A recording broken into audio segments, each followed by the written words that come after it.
Windows were tinted, and the car was off.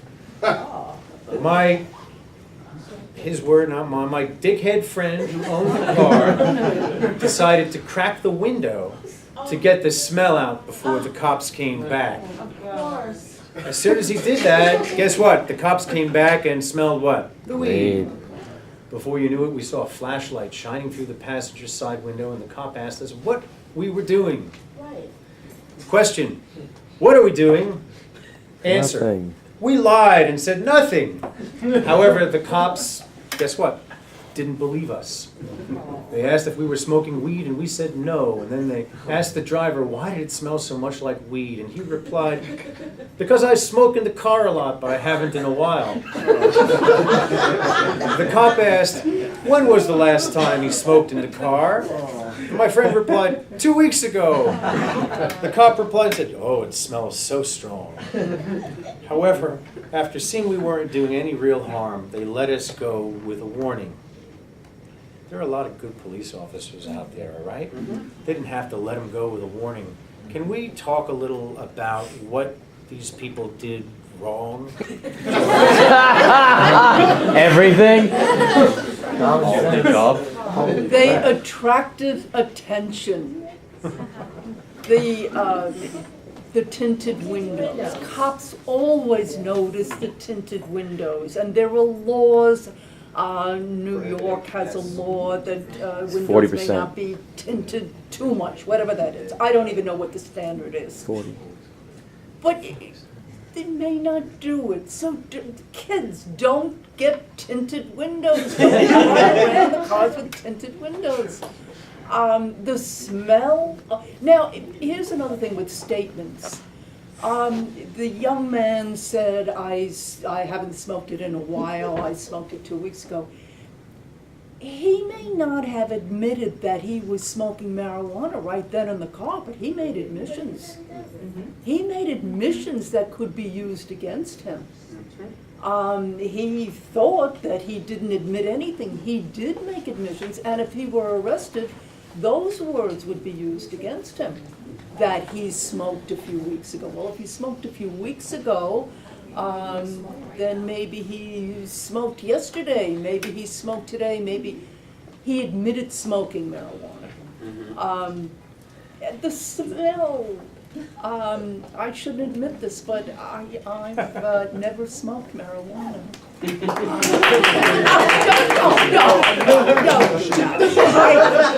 No. I have my glass of wine every evening. I like wine. I don't like the smell of it. And the smell is noticeable. So, of course, you're smoking in the car. It's going to smell. When they saw the police go to the house next door, they should have turned on the ignition and driven away. And gone away. See, I think for a couple things. First off, this hotboxing in the car thing, right? Yes. Smoking in the car. I thought this was farting under the covers. Okay? Don't do it.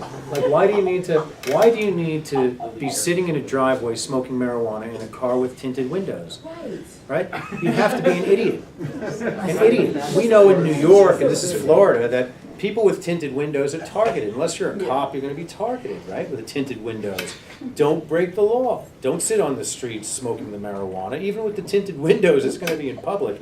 And let's say that the police were not so kind and pulled you out of the car and found the pot. You're completely correct. Now they have these statements about you smoking pot a lot, smoking pot 2 weeks ago, lying to law enforcement, and then finding the drugs. That's like pretty bad. Okay? There are ways to avoid that that are as simple as, I don't know, go to your home, right? Yes. Do we have a question, David? Is there any risk in people who sort of try to downplay what's happening or even lie to the cops about what's really taking place? Is there a risk depending on who the cops are? Yeah, lying to them? of course. David has asked a question that he knows the answer to. It's important people get it, though. It's 18 United States Code Section 1001, right? Making a false statement to a law enforcement officer can have you wind up being in prison for up to I think the standard is a year and the maximum is 72 months for that offense. So lying to law enforcement ain't a good idea. You're better off doing what? Shut up, right? Shut up. Bernie's got a question. Well, that was, at what point in that interaction, should the folks in the car have said, I don't want to make a statement? Or I don't want to answer your question? They should have, Driven away. well, you see, here's the funny thing, it worked out well for them. Right, but at that point, is that the time to? The right, time you for can them either- to you can say tell the nothing is truth, when you they're can faced lie, with or the say shining nothing. flashlight. Exactly. Exactly. When they're faced with the shining flashlight. By the way, I picked up a case involving a young man who took a wrong turn with under a half ounce of pot and found himself at the West Point gate. I am appearing with him in the Southern District later in the month, believe it or not. Unbelievable. I say this because Bernie went to West Point. A couple other questions in the rear. Kind of comments. I've heard that even if you have people in the car and the car is turned off, the key is in ignition or to push to start, you could still get a DUI. Yes. For being in the car. And then secondly, to your statement that gentleman had half an ounce in a car, isn't it decriminalized up to 32 grams? So even if he had half an ounce of marijuana in his car, it's still Well, decriminalized. here's your interesting point, part of my defense that's almost irrelevant. I think in New York it's 25 grams actually. Yeah. And as long as it's not burning or displayed to the public, like people walk around with their bag of weed, then you're not engaged in a criminal offense. In my example, my unfortunate client took a wrong turn down a highway and found himself on federal property. Oh, Yeah. And then asked for directions off the property, he got pinched. It's about the worst case possible, but the defense could be, I had no intention to break federal law, right? Let's read one more question. Deborah, you got a question. Deborah. It was about the flashlight thing, because I've seen a couple of things that have made me uncomfortable in New York. So, a lot of these things we're talking about, the cop, they come in pairs. And so there's the cop at the window talking to the person, and the other cop is going around the side with the flashlight. What are your rights? Things that are in plain view. It's in plain view, it's out in public, and anybody could look into the car the same way, and anybody could come along with a flashlight and shine it into the car. So there is no reasonable expectation of privacy. And then the second thing I saw, they stopped a man, and there were two cops, and one of the cops took the man's package, and he kind of walked over to the side and opened it and started peeking in it while the other cop was talking to the guy. How does that work? Bags on, no, you raise an excellent point. Bags on the street are problematic. Right. I've had clients who are caught with a bag on the street, a messenger bag or whatever. The police stop them, make an inquiry, and without consent, the bag is opened, right? And there's a theory about this. I mean, if there's a gun in a bag and the search is bad, but you get the gun off the street, or you get the heroin off the street, you get the contraband off the street, maybe that's a net positive, right? The other thing is, you've got to succeed in asserting this violation of your right in court. You have to have an evidentiary hearing in which you're moving to suppress evidence. You have to confront the police officers and have them be disbelieved by the judge, and have your client then, essentially, in most cases, give testimony, right? At least you're going to stand a decent shot of prevailing. And it is a lot of stuff to jump through to be able to ultimately succeed, you know? So the problem is oftentimes bag on the street. And therefore, what should you not have in your bag on the street? Right? It's just like that. Now, let's read one more. And Lorilei, I'm going to have you address this one. Here we go. April 21st, I was 2006. I was uptown in Harlem, Manhattan, 140th, between 7th and 8th Avenue, sitting on the porch of a neighboring building when I was approached by two undercover officers that told me not to move. So I didn't. That's very good when you're told not to move. Don't move. They asked me, do I have anything illegal on me? Before answering, the officer was checking my pockets. And he found cannabis. The officer never revealed the cannabis. He just touched it in my pocket, right? Like the stop and frisk. I was afraid because the officers started to arrest me. After being arrested, the officers put me in their vehicle and asked me, where did I get the cannabis from? Probably, where do you get the pot from, the marijuana? It can't be cannabis. Police talk, right? And if I knew who had guns, and if I knew who had guns, and if I told them who they were, they'd let me go. And when I told the officer I don't know anyone with guns, he said, well, you're going to go through the system. I spent the night in central booking and had to see a judge who gave me an ACD, which meant I could not get in trouble for a year. Lorilei? Well, that's unfortunate. I mean, in this situation, it really doesn't seem like he did anything wrong. Like, he didn't have many options. The cops were just kind of going at it, right? And I think it's good to remain silent, or saying, I don't know, is also fine if you feel like that's appropriate cooperation, right? As long as you're not lying to law enforcement. I do not recommend lying. But I mean, I think that, you know, this is something that a good criminal defense attorney would want to litigate in court, right? Was this lawful? Was there probable cause? How did everything happen? But I think also, unfortunately, what I see with a lot of these cases, especially if it's your first arrest or your first offense, I mean, it's probably going to get settled for an ACD anyways. I don't know of many, at least not public defense attorneys, who would actually litigate the issue, because an ACD essentially is like a dismissal. Yes, you have like kind of this probationary period where you're not supposed to get in trouble for a year, but at least you don't have something in the record. And I will confirm that an ACD does not have any immigration consequences, so that's good too. What is ACD? It's an adjournment in contemplation of dismissal. Here's the mechanism. Yeah. In New York, if you're busted first time, right, with that nominal quantity of marijuana, and you go to court, and we get calls like this all the time, and people are like, what do I do? You will by law be given an adjournment in contemplation of dismissal. The judge will say, if you stay out of trouble for a specified period of time, a year, 6 months, whatever, your case will be sealed, it'll be dismissed, and your records will be sealed, right? That's what happens in most of these marijuana cases. I have been trying for years now to try a particular marijuana fact pattern, which involves being busted at a checkpoint with pot in your car, and the police presuming you're intoxicated, and then, you know, charging you. And I've had several of these clients over the past, say, 5 years in New York County, and I have never been able to get our day in court. It's been dismissed on a speedy trial violation. I can't get a trial on these points. The reality is, in these small level pot cases, to put on a show involving seeking to suppress a small quantity of marijuana when you could get an ACD is something that never happens, because the legal expenses outweigh the benefits to the client, you know. And on top of it, like I said, you don't get your day in court. You don't get your hearing on that little bag of weed. I mean, is that your experience? Yeah. Right? It's very, very hard in a big city like New York to demand your speedy trial on these small offenses. So remember this, first pot offense, little one, burning in public is how it always goes down. I have virtually no clients parading around with a bag of weed in public. Right? It's burning on the street. And the question I always ask people is, like, how old are you, and what do you do, and you go to school, and so why are you smoking pot on the street, you know?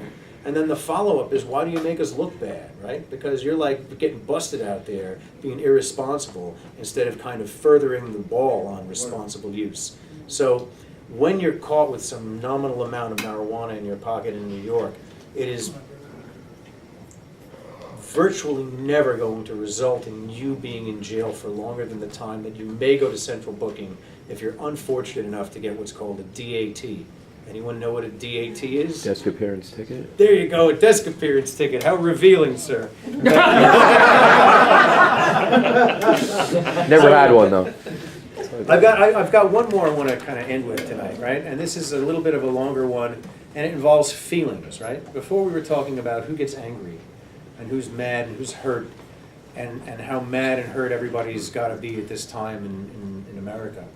But how when we're dealing with the police individually, it's about common sense and saving ourselves so we can speak out, right?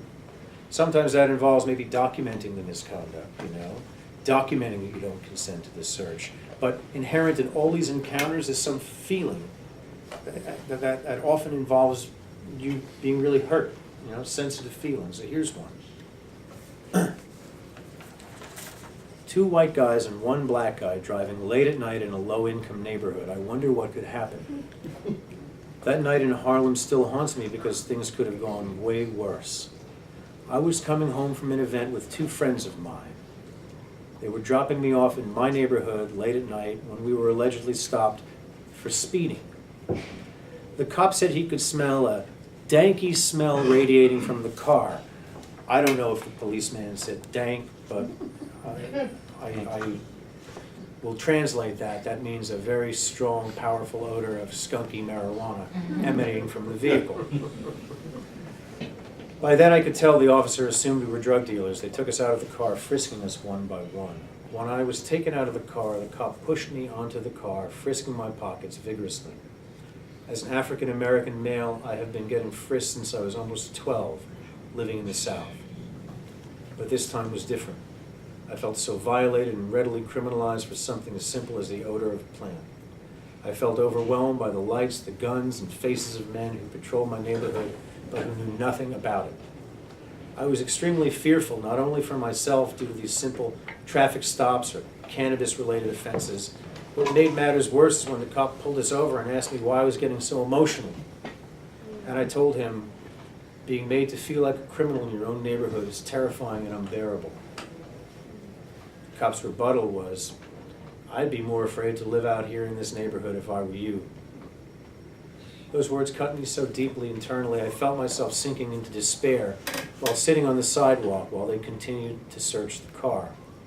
My friend told the officer he didn't choose to live here, nor did he choose his economic place in life. It was in the moment I realized how prevalent PTSD is in low-income neighborhoods and people who deal with issues like drug addiction and drug treatment and over-policing. After the cops finished searching the car, they said they found cannabis enough to arrest someone. My friend whispered to me, "You're not going to jail tonight," and told the officers he'd take the charge. My heart sank knowing that if my friends weren't there, I'd be behind bars or worse. This experience has led me to be more aware of my surroundings. I know the police were just doing their jobs, but I was left more disheartened about law enforcement.